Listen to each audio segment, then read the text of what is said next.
Channel welcome back to Sohini's blog. ব্যাস এই তো গেল এইটা। আচ্ছা, তারপরে আসছি বিয়ের বেনারসিটা নিয়ে।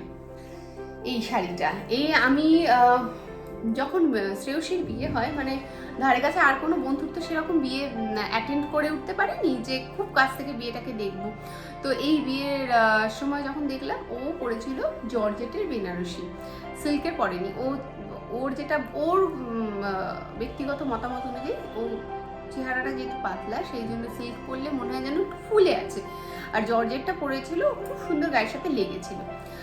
আর আমি তখন ওকে জিজ্ঞেস করলাম, যখন আমি ওকে বিদায়ের সময় শাড়ি পরাচ্ছি, ওকে জিজ্ঞেস করাতেই ও বললো এটা জর্জেটের শাড়ি সোহিনী, এটা কিন্তু একটু দাম হবে সিল্ক বেনারসির থেকেও। আর আমি বললাম বেনারসি পরতেই হবে, আমি আর কোনো প্ল্যান ছিল যে বেনারসিই পরবো। তখন ও বললো আমাকে যে না, বেনারসি বিয়েতে পরতে হয়, এটাও তখন আমি বলেছিল। এবং তারপরে আমি বাড়িতে এসে একটু রিসার্চ করলাম যে কেন বেনারসিই পরতে হয়।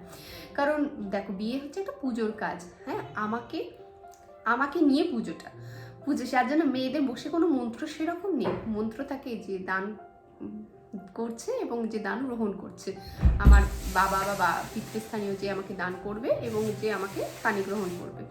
তো সেই কারণেই আমাকে নিয়ে মূল পুজোটা, এবং যে কোনো পুজোতে চেপে লাগাও দরজাটা, যে কোনো পুজোতেই জপ করো, যে কোনো পুজোতেই সোনা আর রূপো এই দুটো ধাতু লাগে দেবীকে দেওয়ার জন্য বা দেবতাকে দেওয়ার জন্য।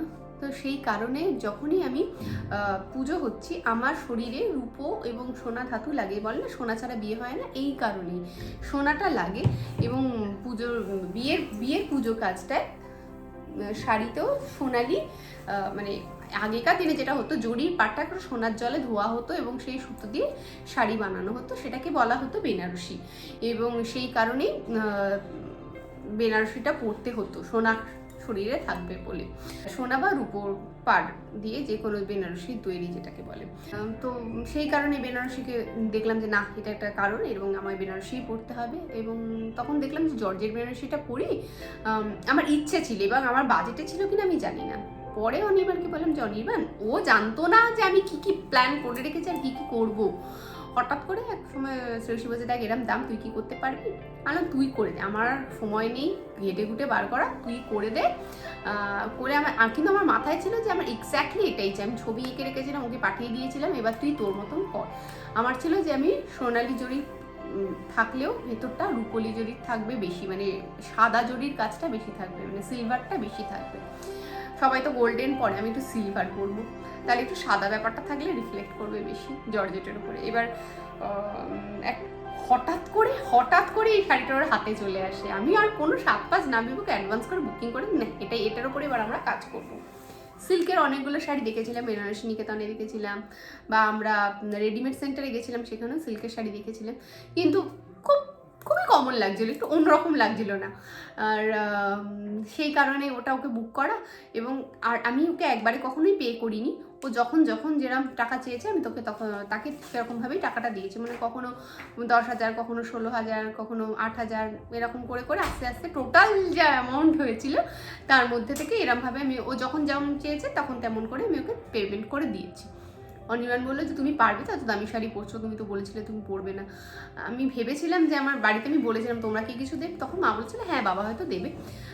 কিন্তু লাস্ট মিনিটে যখন বাবার থেকে চাইতে, যে বাবা বলছে দাঁড়া আগে আমাকে লোকের খাবার টাকা জোগাড় করতে হবে, তারপরে আমি আর সেই জন্য চাপ দিইনি, বুঝলাম যে হবে না, আমাকে নিজেকেই করতে হবে। তো সেই জন্য এরমভাবে এই শাড়িটা নেওয়া। এবং এই শাড়ি যে পাটটা বসবে, তখন শ্রেয়সী প্রথম গুজরাটে ট্রান্সফার হয়ে গেছিলো অনিকেতের সাথে, সেখান থেকেই হোক বা এখান থেকেই হোক আমাকে পাড়গুলো ছবি তুলে তুলে আমাকে পাঠাতো, মানে হোয়াটসঅ্যাপে দেখ এটা দেবো না, ওটা দেবো না, সেটা দেবো, যে কটা পাঠাতো তার মধ্যে থেকে যেটা আমাকে পছন্দ হয়েছে সেটাই আমি পরেছিলাম। সেগুলো লাগিয়ে দিয়েছিল। পুরো টোটাল ভেলটা আমার এত বড় করেছিল, বিশাল বড় হয়েছিল। বড় ভেল থাকলে, আমি সব্যসাচীর রেপ্লিকা দেখেছিলাম, যদি আমার কাছে ছবি থাকে আমি এখানে অ্যাটাচ করে দেবো। আমি এক্স্যাক্টলি ব্লাউজ এই ডিজাইন বলেছিলাম, ও আমাকে এরকম বানিয়ে দিয়েছে। আমি শাড়িটা এরকম চেয়েছিলাম, ও আমাকে এরকম করে দিয়েছে। বেল্টটা আমি এরম চেয়েছিলাম, রেপ্লিকাগুলো দেখাচ্ছি, মানে আসলটা দেখাচ্ছি, রেপ্লিকা ও এরম করে দিয়েছে। ইভেন বাটুয়া যেটা আমি নিয়েছিলাম সেটাও আমার সব্যসাচী দেখে এই প্যাটার্নে তৈরি ছিল, ও ওটাকে লালের মধ্যে আমাকে এই প্যাটার্নে সেম টু সেম বানিয়ে দিয়েছে। আমার পুরো সব্যসাচীরই লুকটা ছিল, কিন্তু সব্যসাচীর কেনার পয়সা আমার ছিল না, সেই জন্য আমি এটা তখন এরকম করেছিলাম। হ্যাঁ, তবে একটা ইচ্ছা ছিল সব্যসাচীর কিছু একটা আমি নেব, কিছু একটা করবো, তো আমি ব্যাগটা আমি নিয়েছিলাম। আচ্ছা, তারপরে এই গেল বিয়ের বাটুয়া। আচ্ছা, জুতোটা তোমরা দেখতে পাচ্ছ, জুতোটা কোথায় দিয়ে দিচ্ছি, স্ক্রিনে কোথাও একটা, এই আচ্ছা এখানে রইলো। এই জুতোটা আমি নিয়েছিলাম ফ্লিপকার্ট থেকে, কারণ এই ধারে কাছে আমি কোনো দোকানে আমি ঘুরিনি। আমি শাড়িটা যেরকম প্যাটার্নে ছিল একটু আনকমন, আর এটা হচ্ছে সেই শাড়িটা, এটা হচ্ছে সেই জুতোটা। আর তুমি জুতো না, বোতলগুলো নিয়ে যাও না, ভরতে হবে, আমি বাইরে রাখো, আমি নিয়ে আচ্ছা, তারপরে ওটা ছিঁড়ে যাবে, দড়ি ধরতে বারণ করেছিলাম। আচ্ছা, তারপরে জুতো হয়ে গেল, ব্যাগ হয়ে গেল, হ্যাঁ জুতো, বাটুয়া, শাড়ি, বেল, এভরিথিং ইজ ডান ফর বিয়ে।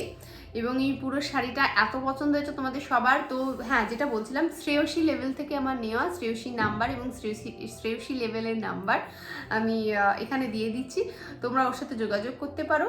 ও খুবই ভালো কাজ করছে এবং করেও, আর নতুন করে বলার কিছু নেই। তোমরা যারা চেনো তো চেনোই, যারা চেনো না নাম্বারের সাথে একটু যোগাযোগ করে নাও। এরপরে আসছি আমার রাত্রিবেলার মানে সাজটায়, মানে শাড়িটায়। এটা হচ্ছে সাদা লালের একটা শাড়ি পরেছি, কতক্ষণ ওটা খুলবো না। তোমরা জানো আমার বিয়েতে একটা মারাত্মক অঘটন ঘটেছিল, আমার ভাই অজ্ঞান হয়ে গেছিল, অনেকক্ষণ সেন্সলেস ছিল, হসপিটালে নিয়ে যেতে হয়েছিল। আমার সিঁদুরদানের পরে কোনো ছবি নেই, আমার আর অনির্বাণের দুজনের খুব হ্যাপাসেট হয়েছিল। আমার নিজে নার্ভ ফেল হয়েছিল, সুগার ফল করে গেছিলো।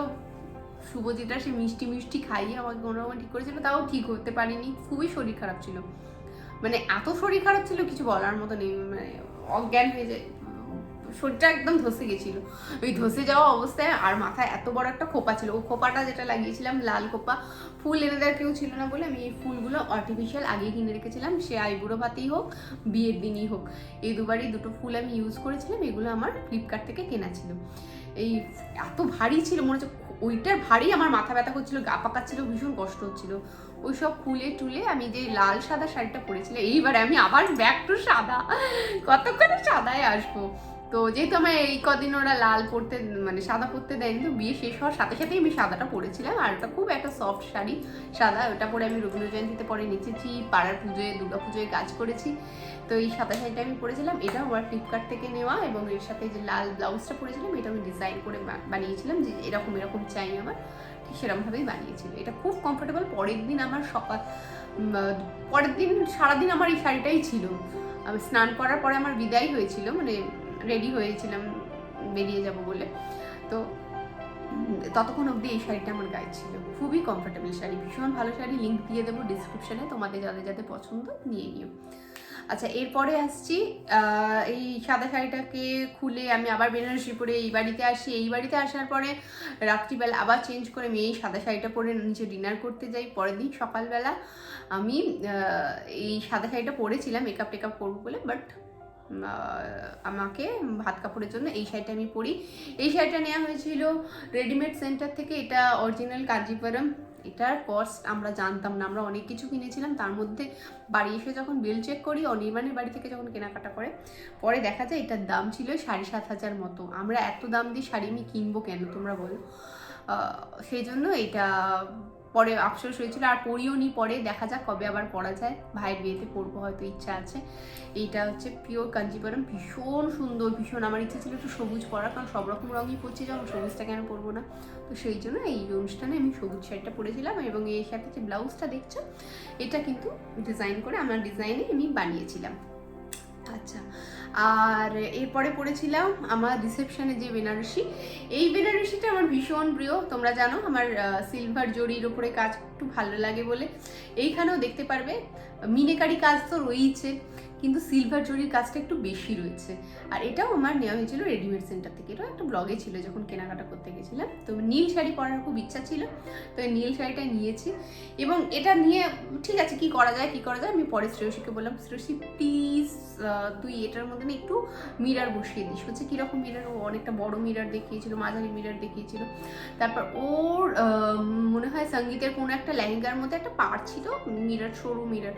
আমি ওটা করে ক্রপ করে ছবি তুলোকে পাঠালাম, বললাম যে এইরকম সাইজে যদি থেকে থাকে এরকম বসা। তো তখন ও এটার শাড়িটা রেডিমেড সেন্টারে খালি পার্টটা যে মিরার যেটা বসানো সেটা ও বসিয়ে দিয়েছিল। এবং আমার বিয়ের রাতের ব্লাউজ এবং রিসেপশনের রাতের ব্লাউজ দুটোই কিন্তু শ্রেয়সী লেভেল থেকে বানানো, বাকিগুলো আমার। আর এই দুটো ব্লাউজ বানাতে একটু জেনে নেবে কীরকম এমব্রয়ডারির উপরে কাজ থাকবে, তো স্টিচের উপরে কাজ থাকে। তো 3, 3.5, 4 এরকম থেকে শুরু হয় তোমার ওর কাছে ব্লাউজের দাম। তো আমার যে ব্লাউজটা ছিল রিসেপশনে, আমি বলেছিলাম আমার ফুল হাতা চাই।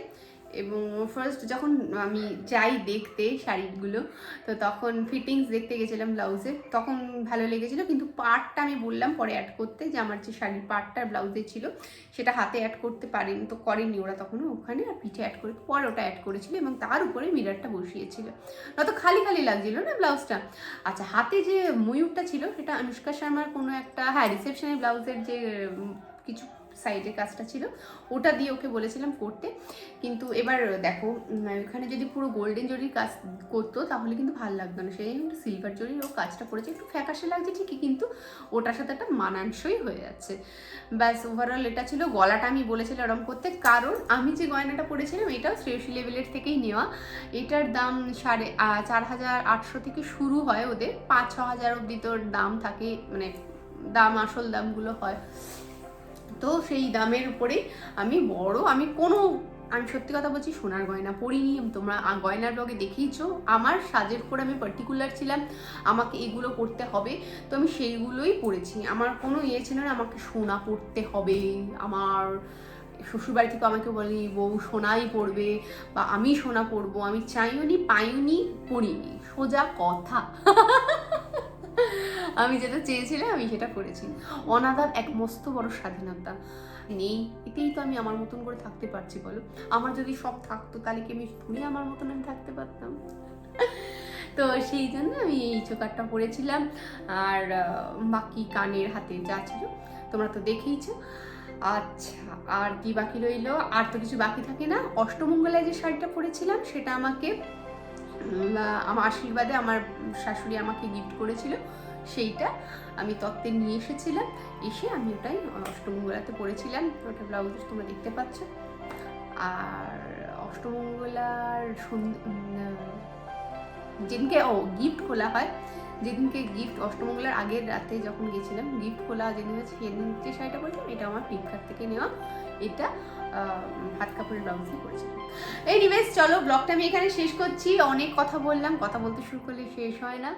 দেখা হচ্ছে নেক্সট ব্লগে। তোমরা সবাই খুব জানতে চাইছিলে বলে তোমাদের সব ডিটেল দিয়ে ডেসক্রিপশন বক্সটা কিন্তু দেখো। আর প্লিজ চ্যানেলটাকে সাবস্ক্রাইব করো, পাশে থেকো। আমার ইনস্টাগ্রাম হ্যান্ডেলকে ফলো করো, সেখানে আমার ডেলি আপডেট থাকে, লাইভ আপডেট থাকে।